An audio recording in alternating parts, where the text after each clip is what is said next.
Should remember they're referring to the Speaker under those circumstances. Question number 10, the Honourable Clayton Cosgrove.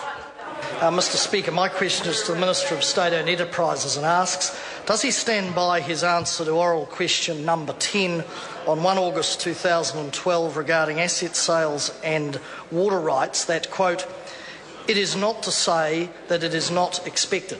The Honourable Tony Ryle. Mr Speaker, within context, yes. Putting my answer in full context to the member's question, I said, certainly it is not part of the plan and it is not to say that it is not expected. I think what is more important is for New Zealanders to find out whether the Labour Party supports the Maori Council claim on the water or not.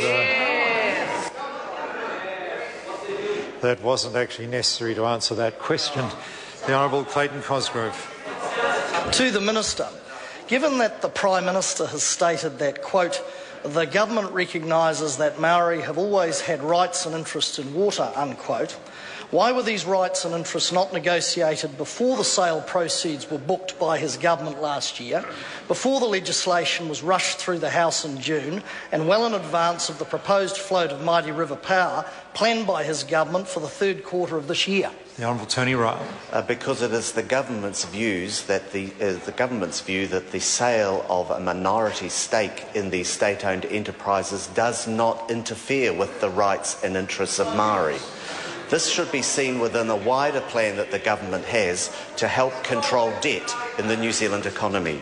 The Honourable Clayton Cosgrove. To the Minister, does he stand by his statement of 5 March 2012 that the deal negotiated with the Maori Party over Section 9, quote, ensures we can proceed with the mixed ownership program without prejudicing the rights of Maori or the Crown's ability to settle future treaty claims, unquote?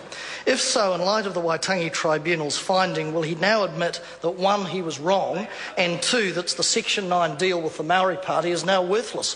The Honourable Tony Ryle. Mr Speaker, I would have to check the quote that the member has provided with respect to that question. I don't have it with me, but what I would say is that after the many weeks of consultation we had with Maori as a result of the Section 29 issue, it was transferred into the new section of the Public Finance Act. But as I've said earlier in question time today, the government is considering with an open mind the almost 300 pages of the Waitangi Tribunal recommendations that came out last week.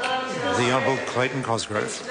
To the Minister, does he agree with investment expert Brian Gaynor, who said in regard to the government's mixed ownership model, quote, that if they try to float off a company with a huge amount of uncertainties, the uptake by investors will be very poor, particularly by experienced investors, and if he doesn't, why doesn't he?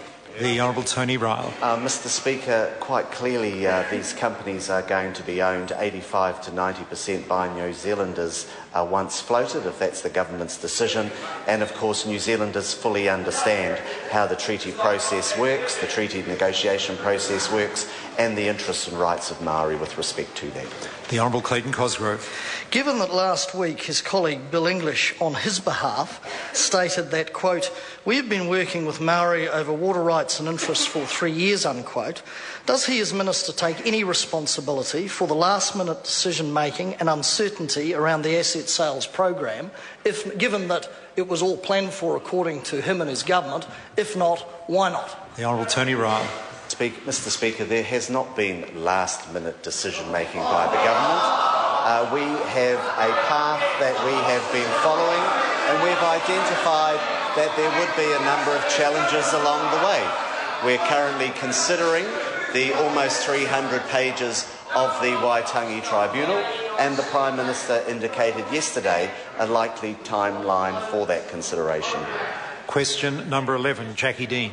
Thank you, Mr Speaker. My question is to the Minister of State Services and asks, what reports has